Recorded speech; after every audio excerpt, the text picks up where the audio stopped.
what we're talking about today is real-time monitoring with a product we call Database Watcher. It's an Azure forward monitoring solution for your PaaS services. This is a little bit about me. You don't need to know about me. Find me on LinkedIn, find me in the mountains. Most importantly, here I was talking about you can find how to set up Database Watcher, set up your SQL connectors, all the different things that people run into issues we have there on the channel already. So What at the rep- channel is it, Dan? Hmm? What channel is it? So it's Tales from the Field. Yes. It's a YouTube channel that you run with several of your colleagues from Microsoft. Yes. We have a whole bunch of videos up there on SQL items, but also on Microsoft Fabric. We have monthly live streams with Fabric Product Group. This is Brad. I also have Thomas Larock here. I brought both of them in as surprises because Tom is an MCM. Many of you may know that. He also does a lot of performance and tuning. He's instrumental in the community. He's also an MVP. Bradley Ball, he does deep dives in performance tuning. He does a lot of different things to help you make your system run better. So I wanted him to come in here and bring us some commentary around some of what's happening here. All right, so what are we going to talk about today? DBAs, devs, and operation teams are awesome, right? I love all of y'all, right? And each of us needs a way to be able to monitor our systems. And how do we do that? Well, one of the things we're going to talk about that you can do that with is Database Watcher. A lot of great products out there to do this monitoring. As a matter of fact, SolarWinds is out there. SolarWinds is another great product to monitor your different SQL Server environments. What we're going to talk about today is an Azure forward one that monitors your PaaS systems. We'll look a little bit at cost and feedback, and we'll do some Q&A at the end. We have two types of DBAs. And we've all played this role. And by the way, there's about 19 slides at the beginning, and then there's going to be about 45 to 50 minutes plus of demos of Database Watcher to show how this actually brings value into your environment. We've all been here. We've been reactive DBAs. We've been proactive DBAs. The reactive DBA probably has been the majority of my career, right? So how many folks here feel like as a DBA or somebody who's in operations, most of their life is spent being reactive because we don't have the tooling and we don't have the capabilities within our environment to look at things after they happen. So great. We've got the proactive DBAs. I've tried to become more proactive as I get older in life because one, I value my weekends. I value my time with my family. I value that, right? And it makes for a happier life for me. So why do I bring this up? One way we can be proactive is by monitoring our environments and having a historical or a point in time place we can go and look and see what's happening within our environments. Anything there, Brad, from a reactive or proactive perspective? No, I think that's absolutely right. As we look at the monitoring software as well, many of you are familiar with this. How many people already have monitoring software in a production environment? Okay, majority of the room. So you're familiar with it. One of the key things when we go, why would you want to use this? Well, first off, if you're in Azure, if you're using Azure SQL Database, if you're using Azure SQL Managed Instance, this is built by the product team.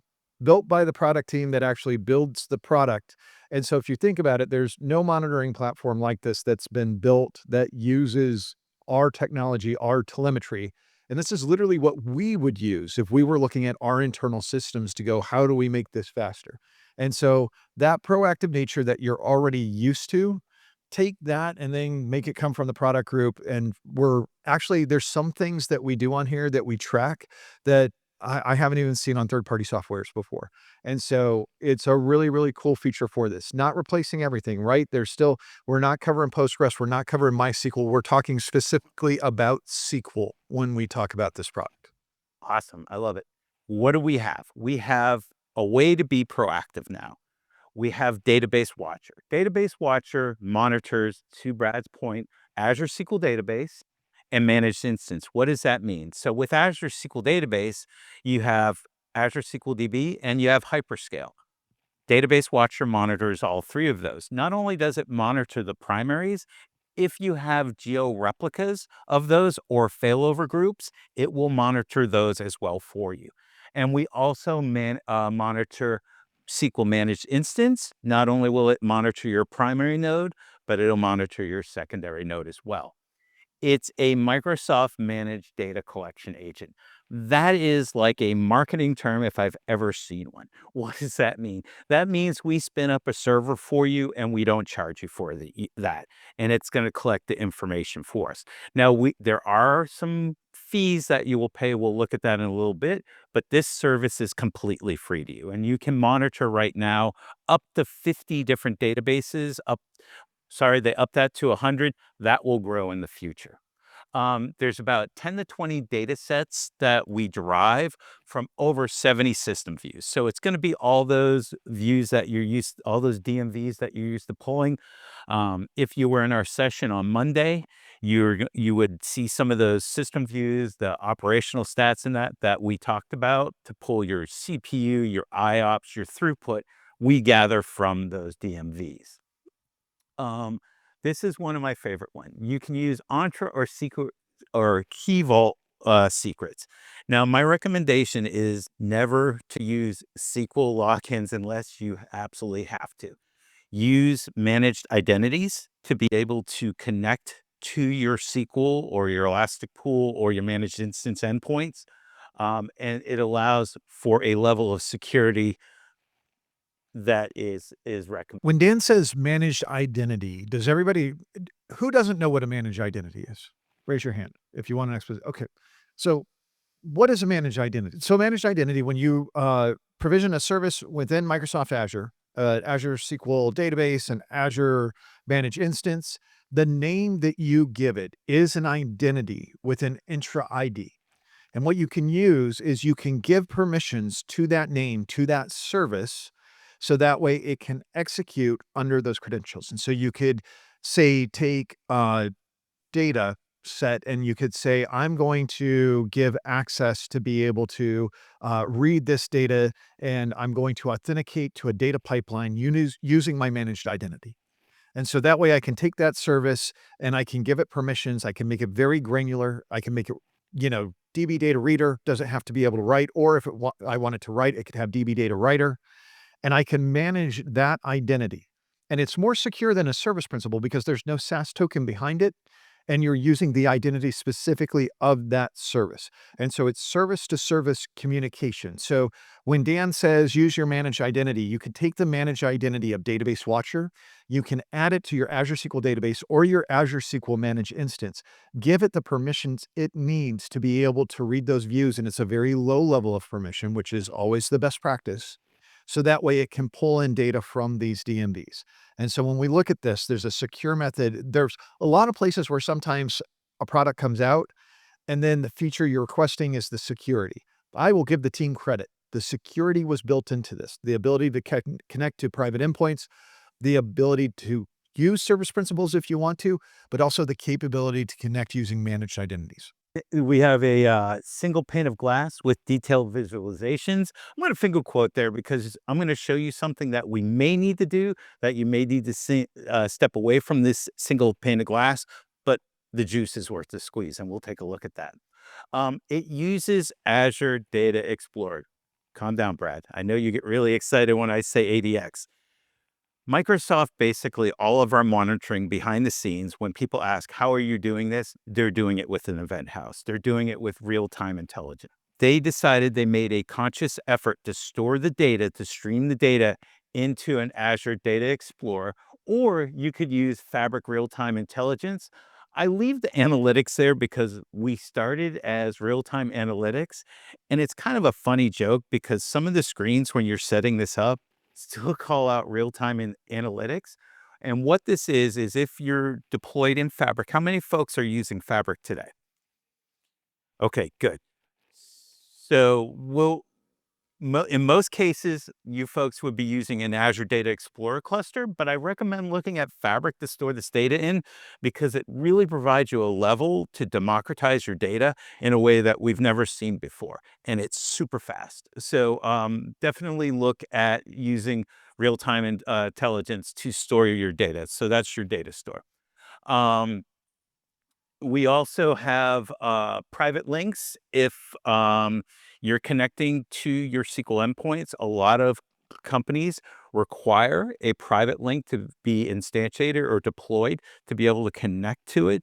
We connect to managed instance, your Key Vault, and your Azure SQL DBs through a private endpoint if you want to.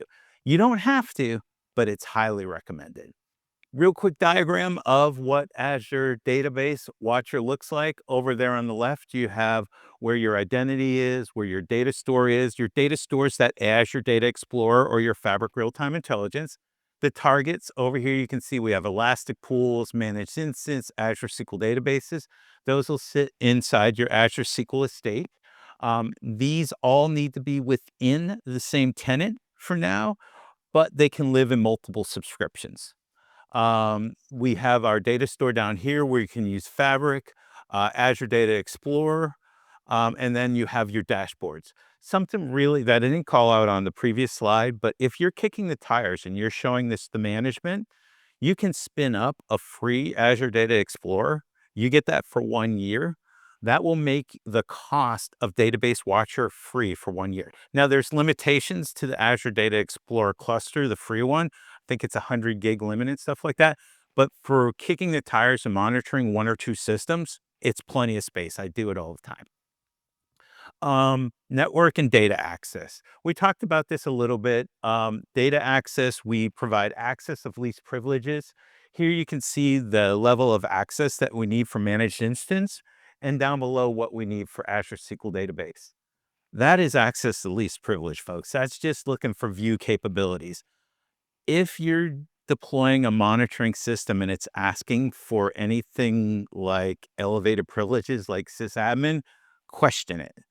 And that's a soapbox I'm going to stand on. Question it. We don't ask for that. We say basically we need view or select. I saw you turn on the mic. I was gonna say, do you want me to tell the story real quick of when we were at Publix? And the You, yeah, tell the story. Okay, so when we were at Publix, there was literally a monitoring system that we were having come in, and they were supposed to monitor everything, network and application database. And we had all these different teams, many separations of processes. I did not control the passwords. If I needed a password, another team would set it. We would call them, they would give it to us. And if it ever got changed, they were the ones who would control it and communicate it with us. And so I'm working with the install team so we can get this in for a POC, and they say to me, "Here's the username and the password for these." And I go, "Yeah, that's not gonna fly. We've got a team that'll set the password. They'll give it to us." And they say to me, "You can't change the password." My spidey senses go off. I go, "What do you mean we can't change the password? That would suggest that you've got this hard coded in your application and you're asking for SA access on our databases and domain controller access and all these other high level accesses." And they said, "Well, that's what we do with everybody." And I said, "Yeah, that's not going to work." So, of course, I tell my bosses, they aren't happy about it. We've got this big conference room. There's tons of us in the room. They get on their VPs, like, "Who's this loudmouth DBA that's saying we've got problems with this?" And I go, "Yeah, hi, that's me. I'm the loudmouth DBA." I said, "Real quick," I said, "before we get going with this, you had American Express talk to us to tell us what a great product this is, why we should use it." I said, "I'm an American Express cardholder, and I now realize that because this is hard coded, I'm not a nefarious person, but I have the SA password to one of their prod instances that is tracking all of their information for their entire network. Now, as a card member, do I call the number on the back to let them know this? Or can you give me the email address of the person you had talk to us and I can just email them directly?" Naturally, the phone goes quiet. And it goes quiet for long enough that my boss's boss looks at me like, "Good job, kid." And he goes, "Hey, my pain in the neck DBA asked you a question. Are you guys going to answer us?" And they come off mute to go, "Just 1 second." And amazing thing, they come back on and they go, "Yeah, we're going to fix this. Don't worry." And we got an email the next day that there's a new feature making this more secure than ever before, where you can change these passwords. So Yeah. yeah, if it's not a bug, it's a feature, right? Until it's a bug. Network connectivity, once again, want to emphasize and drive home private endpoints and make sure that those are approved once you deploy them. SQL permissions, we went over that. Access of least privilege here. Choosing your data store, RDX versus RTI. We won't go deep into this because bigger than a breadbox, smaller than a 747.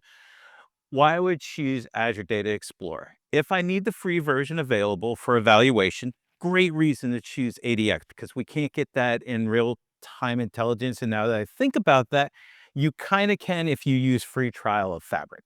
Um, Out of the box alerting. We're going to look at this heavily. It's the either going to be the first demo or the second demo, depending upon what time my watch says after we pop out of these slides, and it's a PaaS service. So this is something that is going to be um, Azure inside your Azure billing. So it's a PaaS service you spin up.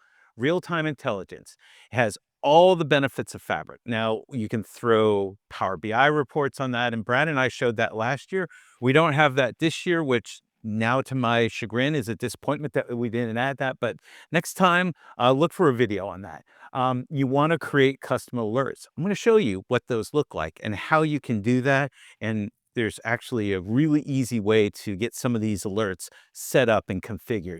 And it's a SaaS solution. So basically in Fabric, and I'm going to let Brad touch on some of this here in a second if he would like as well. In Fabric, it's consumption units. So you're paying for the consumption of the product. And as you're paying for the product, when you select real-time intelligence or Azure Data Explorer, Azure Data Store, you're going to go in and you're going to set up the number of days retention you want. You're also going to pay for storage on the SaaS. So you're going to pay for how much you consume it and how much storage. Over on your PaaS, you're paying CPU, storage, compute, all of that as like you would normally with an Azure SQL DB. This is so fast. When me and Tom and Dan taught this as a pre-con last year, I would literally start issues on the system and we would see it come through. This typically has about a 3 millisecond latency. And so there's been some previous monitoring solutions we've had in Azure where it takes maybe 5, 10, 15 minutes to be able to update. This is not the case. This is so good that if a production issue is happening, you can troubleshoot it and use this product right now, right away to see what is going on the system. Dataset categories, not going to drain this slide. This slide has been uploaded to our things, but we collect performance, storage, configuration, monitoring, and replication. Why I'm not going to drain this slide is because we are going to look at this in a live use case here in a bit. We're going to walk through each of these, and you're going to see pretty much every one of those metrics appear during the demo. Database Watcher and KQL. Why is Kusto so good at this? It's highly scalable. It's made for monitoring and reporting on uh, data sequences. It's optimized for, sorry, it's optimized for time series data. I don't know where that word came from. It's the same. And it's a short learning curve for SQL professionals. Do you have a video on this or the best kept secret? I know you did it at SQL Bits, but explain to them why it's such a short learning curve for us SQL professionals. This is the most AWS service Microsoft has ever made in that we created this. We literally track the telemetry. There's this amazing command center up in Redmond. And if you go in there, it's like 4 stories, wall to wall screens. And we are tracking the health service of every Azure service in every data center across the world. And it is color coded. And we also have this counter of the trillion of denial of service attacks per second that are occurring that we are mitigating. And it is just phenomenal to watch. And I was talking with people who were on the floor. I said, "What product is this? What are we using to track this?" And they said, "Azure Data Explorer or Kusto." That was its first internal name. Microsoft doesn't love something if they don't rename it, and I think we're on our fourth or fifth name for this product. But we built it, we're using it, we're literally running Microsoft off of it, and somebody goes, "Hey, this is a great product. We should offer this to customers." And so when you look at real-time intelligence, when I was doing this with Patrick, one of the demos we did is Patrick queried a 3 petabyte data set to be able to find out all the telemetry from Power BI, who was getting the most errors, who was the most frustrated user, and all of Power BI. It was Adam. No, I'm just kidding. But whoever it was, we went through that 3 petabyte data set, we aggregated it, we had those totals back, not in minutes, not even in seconds, in milliseconds. And so this is incredibly powerful, incredibly fast, and it is just wonderful. So when it comes to performance insights, low latency data, being able to put that data in place for us to be able to monitor off of, you cannot have a better tool than this. It's absolutely amazing.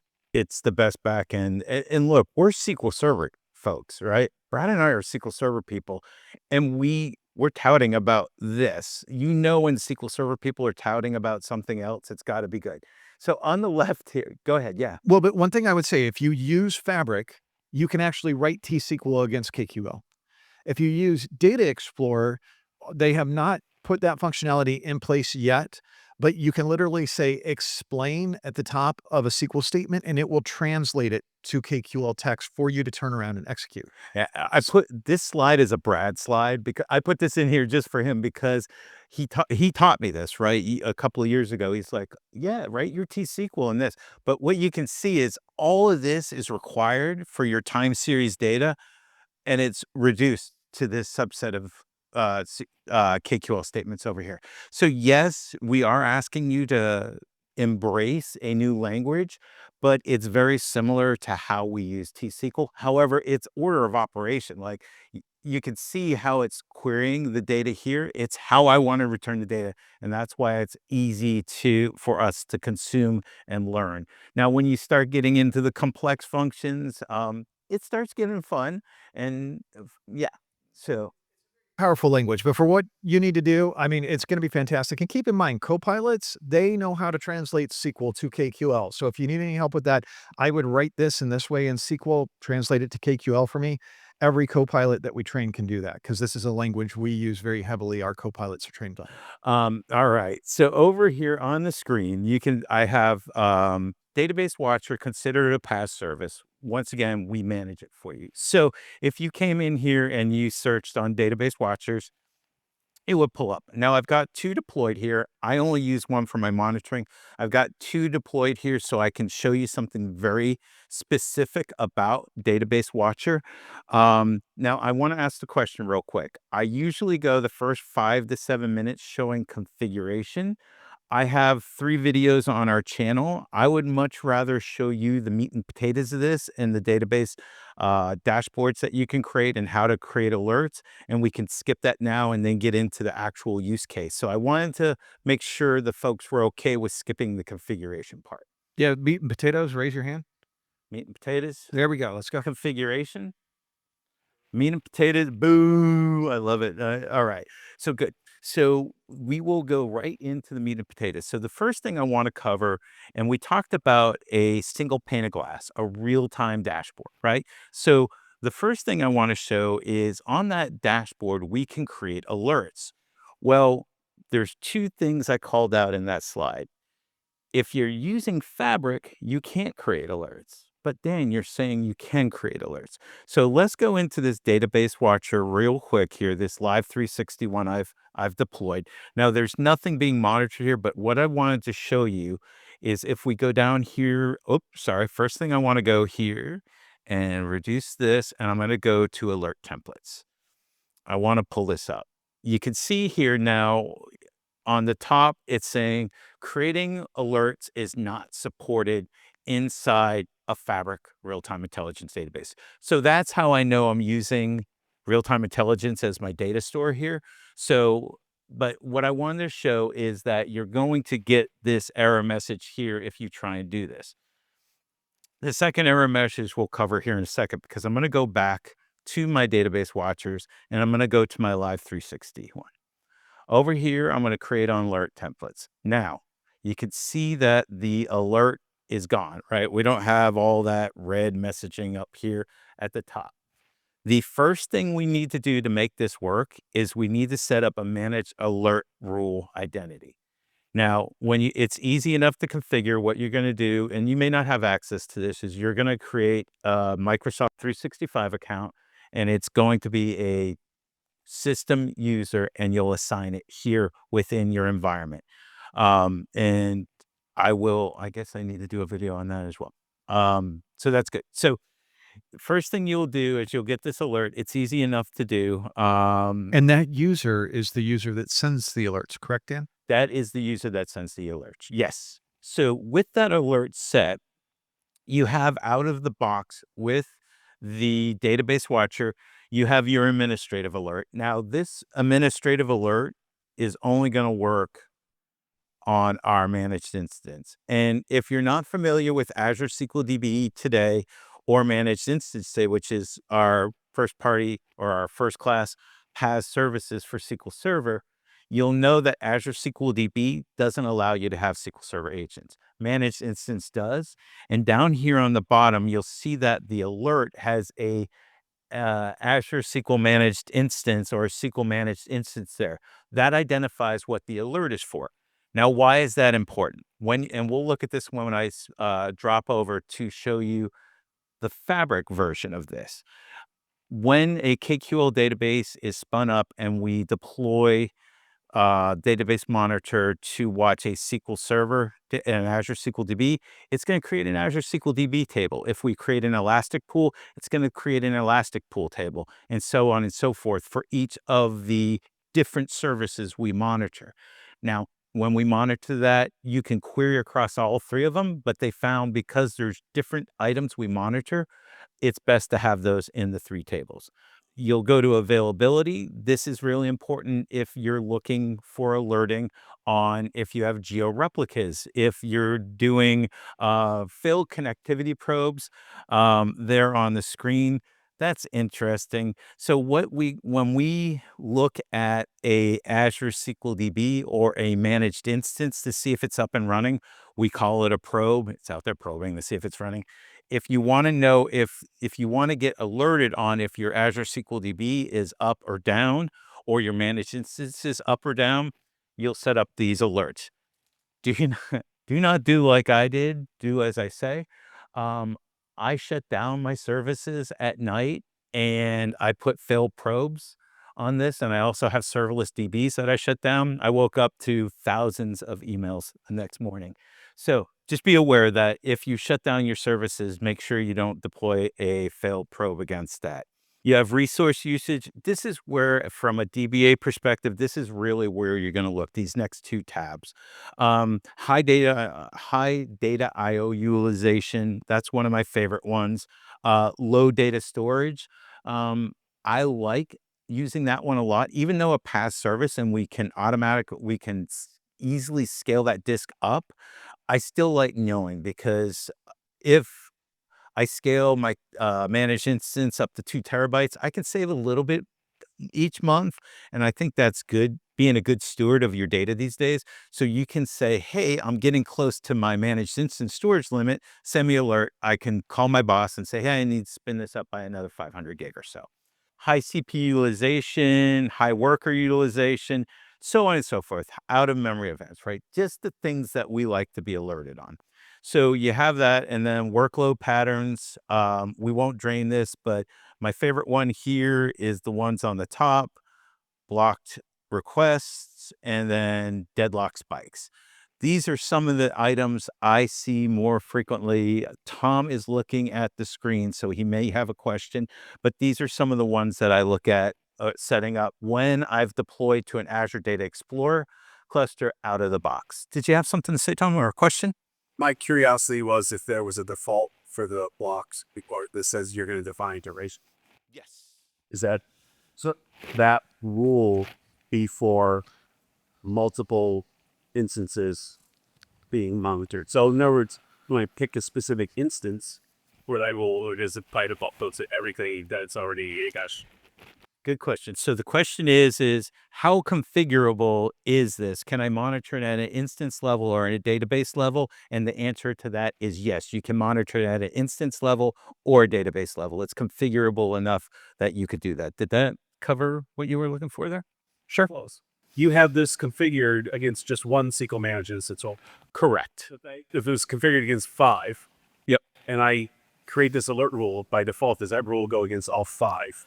That's great. So the question is, if I have one SQL managed instance set up today, and let's say I have 5 in the future, will this alert monitor 1 or 5? It will monitor 1 to n. It will monitor them all. So I can monitor one managed instance with this, or I can monitor all my managed instances with this. So by the case where I only want that rule against 2 of those instances and not all 5, Correct. do I have to reconfigure things and split it out manually, or can I just say this rule against these endpoints? So you can repeat the question is can I configure this again? Do I have to reconfigure, or can I configure just against these instances? yes, you may need to reconfigure if you've said monitor all these. And yes, you would need to reconfigure if you only want to monitor a couple of them. So yes, there is some reconfiguration there. But you could have a subset of them. I think that's what Tom was getting at. You could have 2 out of the 5 that you wanna monitor if the other 3 are, like, dev test instances and you wanna pause them. You don't have to monitor all of them. Correct. Yes. Yes. So that is Database Watcher out of the box. Now, if I deploy to a Fabric RTI data store, what we need to do for alerting is we need to set up our dashboards. Now, I'm over here inside my real-time intelligence workspace, and I've already got alerts set up, or not alerts, dashboards set up. So what it's going to do is it's going to pull alerts. Now, you remember a little bit earlier, I called out that we have individual tables that gather the metrics from the managed instance or the Azure SQL DB that we're monitoring. And I've set up multiple pages here. So you can have within your database watcher dashboard, you can have multiple pages. In my first page, I'm monitoring my managed instance, and we'll get into the actual database watcher dashboard here in a second, but I wanted to cover the dashboards first and how you can customize this, because some folks get overwhelmed with the dashboard because we have so much. If you want to set something up specific for your environment, you can come over here and set up your own dashboards. Here, I've picked some of the things that I'm usually most interested in, or clients most often ask me about when I'm monitoring, and that's read throughput, write throughput, CPU percentage on my managed instance, and CPU use. Now you can see here, to Tom's point, inside the alert, we may have to do some reconfigurations. Here, I'm using basically a query that is pulling in my managed instances. So I could drive this through a table if I wanted to and make that more easily configurable in the dashboard. So you could say, okay, these are the ones I want to monitor, put an N or a Y there, and start your monitoring. Now, what also I find very cool about this is if I went in here and I edited, I could come down here and you can see the visual formatting. And right here, you can set formatting. So I can give color coding. So go above, when I go above 60%, I make this a yellow. Now I could put a red there if I go above 100%. So you have this intuitive dashboarding that you can build out and show color coding. However, Tom last year came to me and he's like, Dan, I don't have time to go into a dashboard and look at it every day. So what can I do there? So I'm going to go ahead and I'm going to close this down. I'm going to go back to my database watcher, discard changes. And right here, you can see we have a little lightning bolt. This lightning bolt is basically our activator, and you can set an alert. And what this alert is going to do is you can come in here and set the minutes. Now, for the alerting, the minimum amount of time you can choose is 5 minutes. So you could say, okay, I want to pull this alert and go look at my KQL table every 5 minutes. And I want to pull that data, and you can group it, and you can say, like, I chose top CPU, and then you could have a condition. When your condition, and I like to use a condition, for example, is greater than or equal to, like if I wanted to alert on that 60% rule, I have it as a yellow color code. So I want to get a warning. I can send an alert after it hits 60%. The coolest part is you can send it to an email, a message in Teams, which is pretty useful, or you can run a Fabric item. So you could run, if you have really smart people on your team, you could run a custom Fabric item to alert or log it to a alerting system or your ITSM system to get alerts from that. So right there is how I wanted to show where the value of Database Watcher comes from a democratization standpoint, and how you could, one, set up custom alerts through dashboards and Fabric, or use the out of the box alerts in the Azure Data Explorer. Now, So that's that. And you can see I'm using my CPU and everything here over on my server. Let's switch back over though to my database watcher. And this is going to be what we're going to walk through now is we're going to walk through a semi live use case that I went through. The names have been obfuscated to protect the innocent. I'm using TPCC to put a stressor against my environment to get as close to what I had at a customer event where we were having an issue with their managed instance and we couldn't figure it out. They had spent days figuring it out. And the story was this, is we deployed to a managed instance on a Friday. We made the full cutover. Everything was running great. We had 5, 10 users working against it. The initial kick the tires test went great. Saturday and Sunday went by. Apparently they didn't call me. More and more users started using the system. Sunday evening hit. A lot of people come in. Managers come in prepping for their Monday morning meetings. This was a shipping company of one way or another, and they sent out a lot of big semis, and they were having a lot of performance issues. They reached out. I was speaking with them. They're like, we're having all these performance issues. We looked at all these different things, and I started digging in with him, and we couldn't really figure out what the issue was. So I asked them, I was like, are you able to deploy a preview feature? They're like, absolutely, we can deploy a preview feature. So I said, let's deploy Database Watcher. And the story you're about here, dong dong, is us walking through Database Watcher and solving the mystery of what their performance issue was. So let's go in here and close this down. And this is the dashboard. This is the overall dashboard. When you come into Database Watcher, what you're going to see. You're going to see the Azure SQL databases that you're monitoring, your Elastic pools that you're monitoring, and your Azure SQL managed instance. Now you can see over here that 2 out of the 3 are not collecting. That's because I know one of my Azure SQL databases is basically set to pause, so it can't collect. But what I wanted to show is if you had some environments being monitored here, you'd get an alert as to the probes that are failing. Now, the next question I normally get there from, okay, this probe is failing. Why is it failing? We don't necessarily, I've provided the feedback to the team. We don't necessarily give you an easy way to do that, but you can write a KQL statement and say, look for failed probes. If you're interested in getting that KQL statement, please email me. I have it written down, but you can go out and query your data store to find the failed probes. And I have managed instances monitor here. Now, what I want to show here is that I'm monitoring my Data MI, East US2, and my Data Free MI. The East US2 P1 is going to simulate the environment I had at my customer.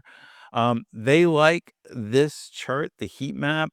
I personally like instances. It's easier for me to read because it gives me some information there on the screen in a little bit, from my perspective, easier to read format. You can see that I have my free MI, my free managed instance up and running, and I have my East US up and running. Let's drill into the East US first. Well, let's drill into that one, period. So the first screen you get to is your performance screen. This is really important. This is the one I usually start with.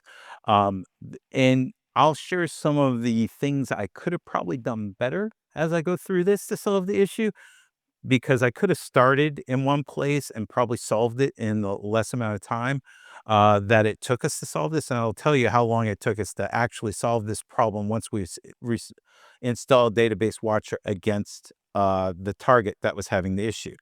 You can see here that we had performance issues. Why I wanted to show this and why I started here is we looked at the workers and then we looked at the CPU.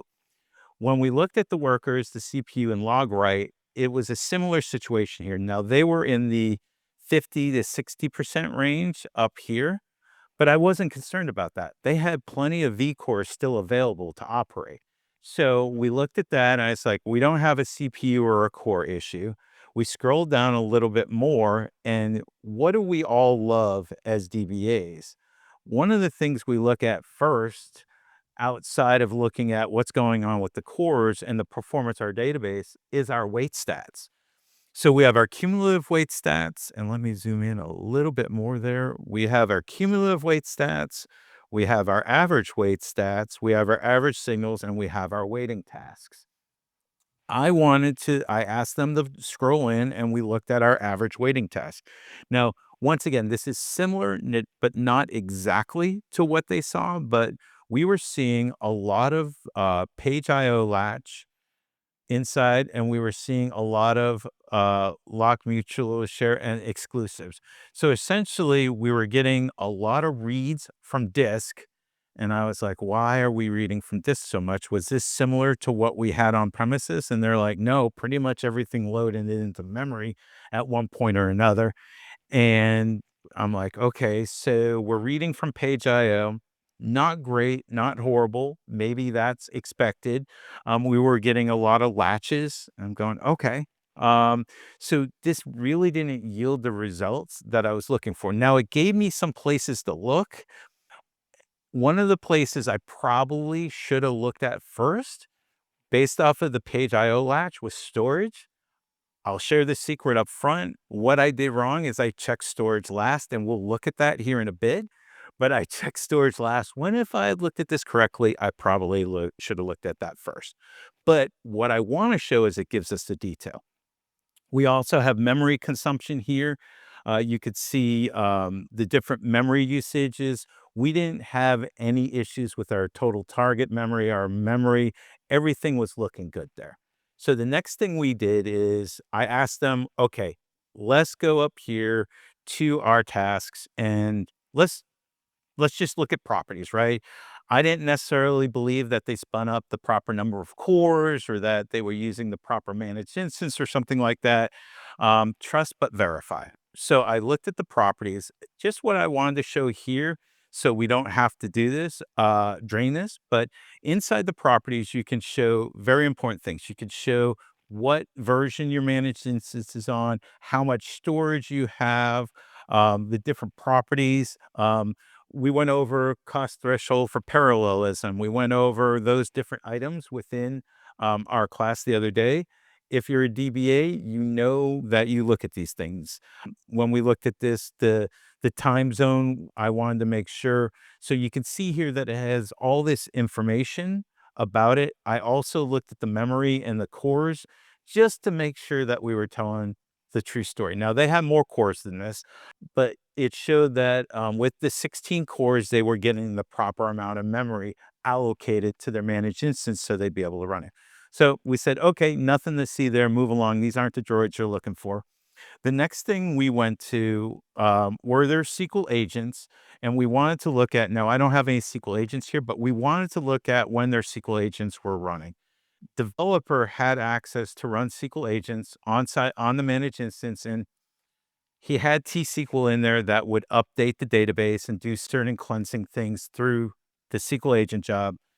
We rectified that in the future, but that's where they used to update their data and then cleanse it, um, rather than through an application.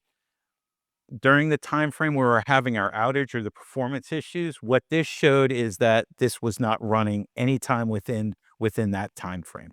So we didn't see any issues with the database SQL agents.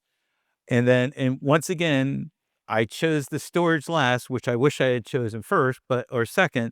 But the next thing we went to is we went to activity. Now, this is really cool. As a DBA, I want to see what's happening on my box. And right now, you can see on my box that we have a lot of blocking. We have a lot of updates going on, some rollback transactions, some inserts. This is really cool, right? So we can see exactly in real time what's taking place on our box. And you can see all the issues, all my blocker processes. What a monitoring tool is intended to do is to show us what's happening real time. This is all real time too. I can come up here, I can filter by my block processes. If this loads, it's going to show the block processes. You can derive the block processor tree from this. We weren't necessarily getting a lot of block processes, but processes were being blocked, but we didn't see anything there that was the issue. So we went through, we looked at everything that was going on in the box. The next thing I said, okay, we looked at activity. We know things are bad. I can see that now. I know we looked at queries. They sent me information. They said, these aren't running quickly. They're not running as there is. And here was the proof in the pudding. It was something very visible to us. So we went over to sessions. Um, Sessions for me is really important because if you've ever been a DBA, you know that occasionally an application will write and it'll go awry. And they'll, rather than running a stored procedure that should run 10 times, it's running 30,000 times in a short time frame. So we went over to our sessions and we looked through the different items here. And we looked at the logins. We looked at where all of the logins, which host they were coming from to make sure we didn't have skew across the different hosts that were coming in and reporting off of this. We looked at the program to see what program it was, and sure enough, it was the program that was sending out the trucks in the morning that was having the issues executing those reports coming back. So we're like, okay, we know we're on the right track. We know we're in the right church, maybe the wrong pew still. And we went to the database. And sure enough, out of the 4 databases on that managed instance, all connections were going to it. So we were narrowing it down further. So using the tools, we could see that, we weren't exceeding our number of user sessions because each SKU is going to have a max number of sessions you have. This reported that for us. This gave us that information. So right there, we were able to say, okay, we know that we have sessions going on within this environment. We know we have X number of sessions. It's no more or no less than what we had on premises. So that all still lines up correctly. So we don't have anything running away with itself. I went to top queries. I was like, okay, let's go to top queries. Top queries is really cool. Once again, they like tiles. I like grid. So inside their environment, you could see that they had the top queries. Now, here's my TPC database, and you can see that they are my top queries over here. And inside the last hour or two, I've run about 797,000 transactions within the last half an hour or so, hour against this database. This is what it looked like inside their environment. There was a store procedure or store procedures. They had 4 of them that were very near the top. And we're like, wow, okay. And they were in the millions. So it was so we were like, maybe we have an issue with the store procedure that we're running. Cool. We found it. We found it. We got all excited. So we went in and we clicked on the top one. And as you click on items within Database Watcher, it won't look like it did anything, but it lights up information down below.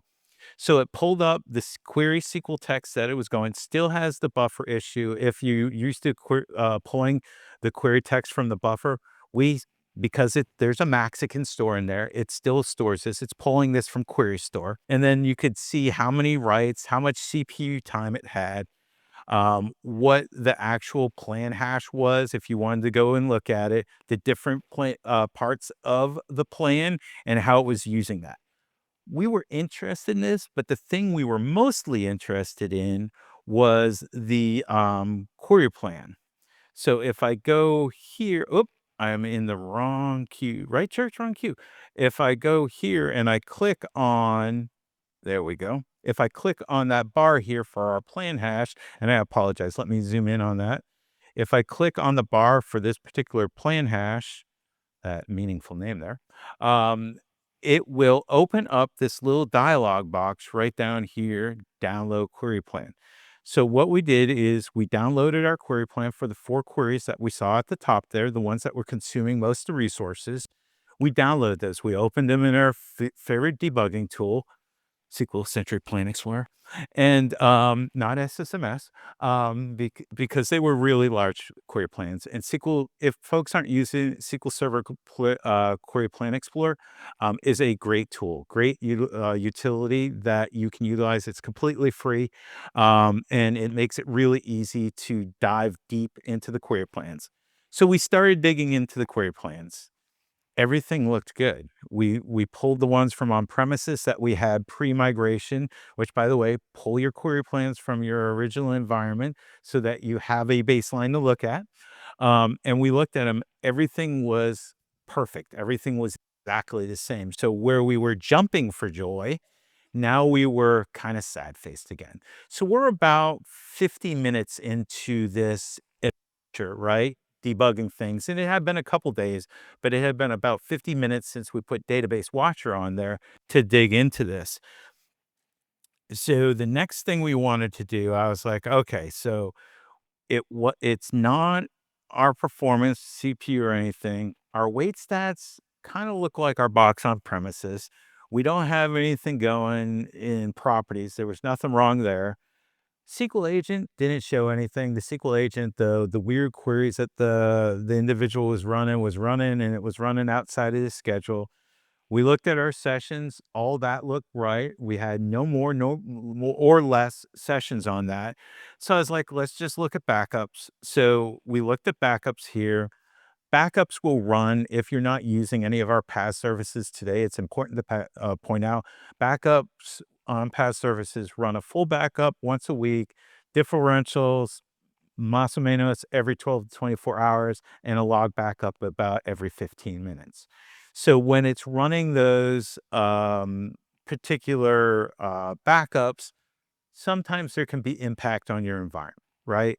Well, we were looking at it, very small log backups. Also, just to point out, a lot of security teams now have asked to have Database Watcher installed because it easily maintains how many backups you have and that you are backing up your PaaS environment. Because on premises, on a VM, easy peasy, you know exactly when they were. But in PaaS, it's it wasn't originally easy to track. Sure. So it wasn't that. So it wasn't the backup. So I was like, okay. And Could you click on log real quick just so we could see the details? Just so that way, yeah, I mean, simple, but that's what it looks like because that's one of the things they want to know. How long did it take?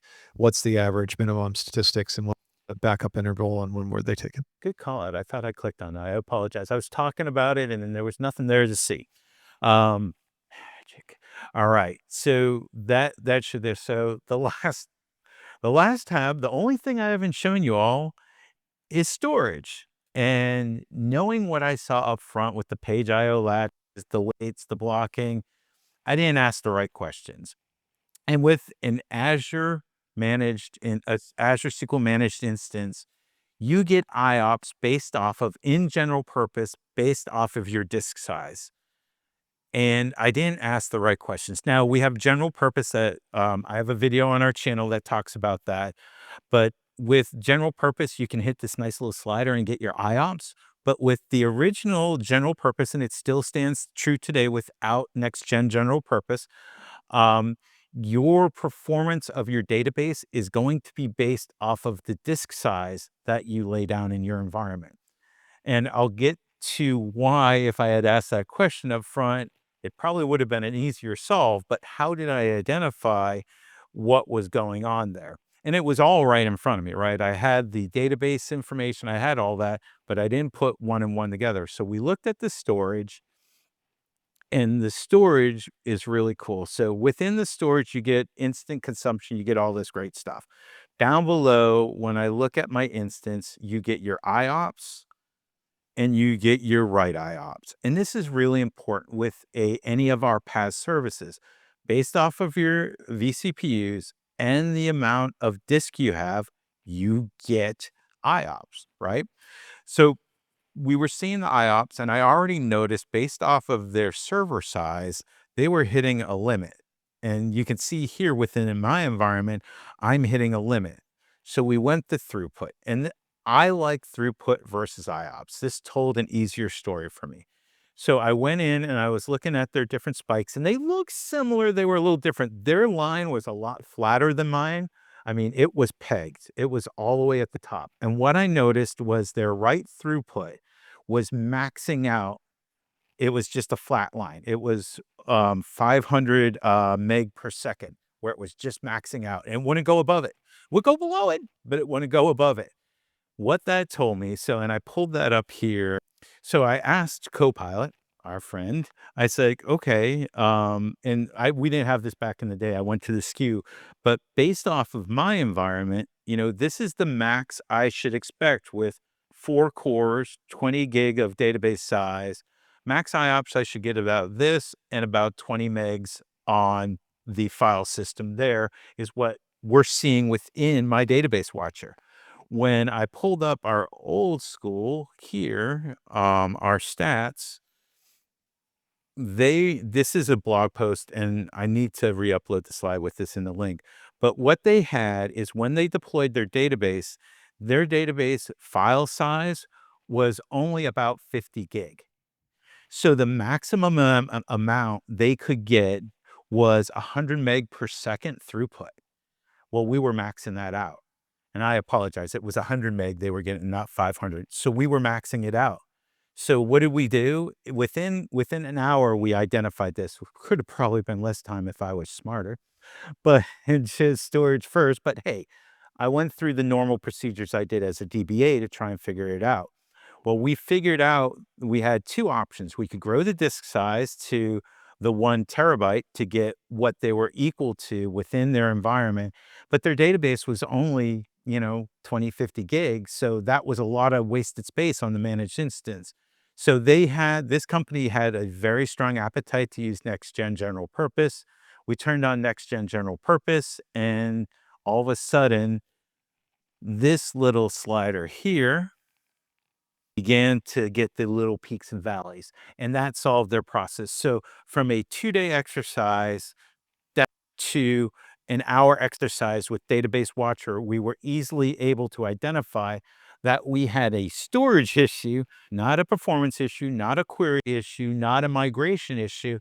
We didn't have enough resources for our retail system to be able to process the data correctly. So we were able to dive in through this use case through that. That is the demos on Database Watcher. Did anybody have any questions around that? Because I said lots of things. Dan, just to reiterate, the solution to the problem that you had was the data file was too small. So in general purpose, what we had said, not next gen, which went GA this week, has a slider where you can increase the IOPS on it. And the maximum number of IOPS you can get on that are still related to CPU core. For regular general purpose, if you're using that today, if your data size, your data file size or your log file size, if they are less than 129 gigabytes, they're going to end up with only 100 megs that they can have for a throughput write ratio for megabytes, Right. but 500 total IOPS. And in order to be able to get to the next level, you have to make it up to 130. But those go in segments, and so they go up to 4 terabytes in size where you can get the maximum file size. We do have a video that we show how to be able to get better performance on the traditional general purpose by showing those. We do it against the TCP or HammerDB and the TPCC workload, and we basically go from, single digit thousands up to hundreds of thousands of IOPS per second. Hundreds of thousands. And it's with the next gen general purpose, you get by far a lot more IOPS than you will with general purpose. Almost equivalent to business critical Almost equivalent to business critical. with the max number of cores engaged. Yep. So in that use case, they stayed general purpose. They went next gen general purpose versus business critical because it was going to be a substantial increase in cost for them, but they got the IOPS they needed, and that's what the story was, right? So yeah, it's a great use case, a great way to see how you can easily troubleshoot your PaaS services, right? So what is the cost of Database Watcher? We touched on this briefly. Essentially, what's free is the watchers, the dashboards. There's no per instance data cost there for your per instance. We don't charge you for monitoring the services. We charge you for consuming the data from your Azure Data Explorer or from your Fabric capacity. And that's there. If you're kicking the tires, once again, and I've got links in the slide decks, use the free cluster. Don't be afraid to use that. I'm not a salesperson. I'm not going to tell you to spend money on Azure. My goal is to make your day in Azure a good one, because if you stay there, then you're going to bring more pieces to Azure. So our goal is in the factory team. I work for factory team. I didn't share that earlier, but anyhow, We help folks migrate to Azure. We're a free service out there. Reach out to me. I can put you in contact if you have Microsoft reps. We help folks migrate to Azure. Um, that's the free versus paid. This is an important slide. We are looking for that feedback. Here's the email and the AKS SQL feedback link there. The slides are uploaded. If you're using Database Watcher or you saw stuff today that you're like, that doesn't hit the mark for what I'm looking for, send that feedback. Or, for example, one of the number one pieces of feedback we get, we need you to monitor an Azure SQL on VM, or we need you to monitor a VM on premises for us. We can't just monitor our PaaS services. We have more than that. Now is the time. Microsoft is listening and investing. Brad brought this up. We're talking with the PG group, not daily, but almost daily these days as things are progressing, and they're listening and they're heavily investing in what Database Watcher is or what it may become in the future. Yeah, as a matter of fact, I would say some of the biggest feedback and questions that we typically get is that we'd like to be able to monitor SQL Server. To that, I would say, stay tuned. We'd like to be able to monitor SQL Server in a virtual machine. Stay tuned. We'd like to be able to monitor SQL Server in an Azure virtual machine. Stay tuned. We'd like the setup and configuration to be even easier. Stay Stay tuned. tuned. Yeah. Yeah. So this next year is going to have a lot of wonderful things that we will eventually be able to talk about. And maybe when we come here next year, we might do another performance tuning pre-con where we're using this service because it'll cover a lot of really amazing things. But if you can use this today, absolutely encourage you to use it. And as Dan was saying, absolutely look at that feedback. The team is open. They are listening and they have done a lot of planning. There's more planning they will do as the year goes along. Follow our channel because I know for a fact whatever Database Watcher becomes, stay tuned. There's going to be videos up there for that. And the changes coming, folks, are extremely exciting. I can't emphasize Well, that enough. and one thing I would add, so when you look at the Fabric configuration, you go, "Hey, how do I make those dashboards?" Or if I make those dashboards, how do I make them easy? Every dashboard in the Database Watcher interface that you set up, there's a little 3 buttons on it. If you click on it, it will have the KQL code on there. You can take that code, you can store that so that way you can create that in Microsoft Fabric. So it's not like you have to reinvent the wheel. You can literally take one KQL query and just put it in another place to be able to utilize it. And then that data activator is an alerting system. It's a very, very powerful alerting system in real-time intelligence where you could trigger another process. You could trigger a function. You could trigger a notebook. You could trigger a Teams message. You could trigger a pipeline. You could trigger all kinds of actions based off the alert that you do want to set. And if you're looking for, hey, we'd like some of those automatic alerts to be there for Fabric as well, stay tuned. So while he was talking there, I just went through that step. It's that little paper plane AirBirdie thing. You click on it and it opens up the KQL that it's writing. One thing we didn't cover since we had just a couple of minutes left and I put up the session slide is within my Database Watcher. I cheat a lot, folks. Nobody claimed I was the smartest tool in the shed or sharpest tool in the shed. Getting your working smarter, not But harder. here are all the different here's the explain command if you want to explain something. Here's the questions that I was asking Copilot, and I was asking it, okay, which managed instance has not collected within the last 15 minutes? I didn't know how to query that probe inside the table. And so that query, I said, "Hey, I'll send you." Copilot created that for me and created that probe that gave me the information when something wasn't being alerted within 15 minutes. And that was through Copilot. And you can see I have a laundry list that I saved for y'all of the different prompts I put into there to be able to build these dashboards, to be able to build these alerts. I did it right there in Copilot in, 15, 20 minutes for some of these alerts with clients like that. So don't be afraid to use Copilot now that it's below F64. I run this at an F2 all the time. So don't be afraid to use it. If anybody has any questions, let me know. I will Paul, over that's to you the with the question. microphone. So I'm not going to stand in front of you though. So I'm going to back up. I have a question and a comment. Which one would you like first? Comment first. Yeah. Okay. The comment is, I really appreciate you taking the time to go through a demo, which I think showed me just about everything. that Database Watcher can offer. I appreciate the familiarity of what I just saw. It looks very similar to something else that's near and dear to my heart. And I appreciate that. And the terminology in there, the fact that you have signal weights right from the center. Love all of that. You mentioned how earlier you were like, hey, here's the thing we all want to see in the performance tool. And my comment is, what I want to see in the performance tool is a list of actions I can take to make things better. And Okay. So, hey, this wasn't a question. This is a comment. sorry. Oh, that was a Right? comment. Right. Well, that's what we're really looking for. Because when you get at volume or scale or however you want to put it, trying to click through all of those tabs to diagnose a problem is not practical. I agree 100%. So yes, I agree. So now that was the comment, Brad.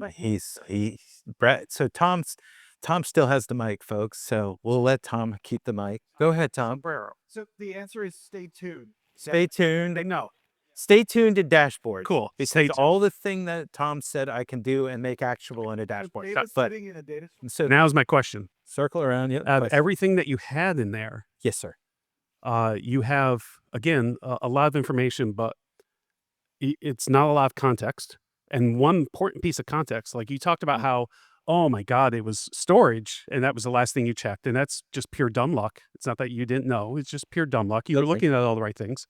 But what's missing from there, and is something you guys entirely have the ability to access because you control it all, is network.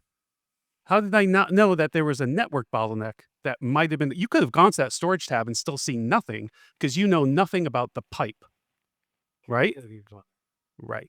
So my question is, how soon can we expect you to think about giving us, metrics that go one layer deeper than just showing me CPU and things like that? I want to know things about, we've talked about this thing about feature engineering of taking these metrics and making them a little bit smarter. But if you're not going to expose and give us some of that network information, we're still going to have a blind spot. And you're talking when you asked the So- question about looking for network information. If I could do this real quick. I mean, you do have something if you want to show it.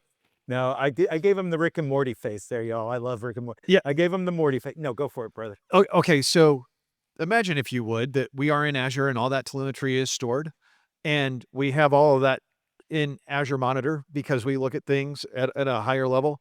And the product group has probably heard this feedback, to which I will say, stay tuned. I told you it's going to come over and over again as we go through the next year, and it's going to come much quicker than you realize. But by the time we get here 1 year from now, everything you think that you're asking for, you will have, and probably more. We've got the Wizard of Oz. We've seen behind the curtains. We can't share because we're under NDA, right? And I love my job. I really love my job. There should be an easier way in a single pane and a single dashboard. And I will definitely take that feedback to the team. Get out of here. Yeah, thank you for hanging out. Still here, go.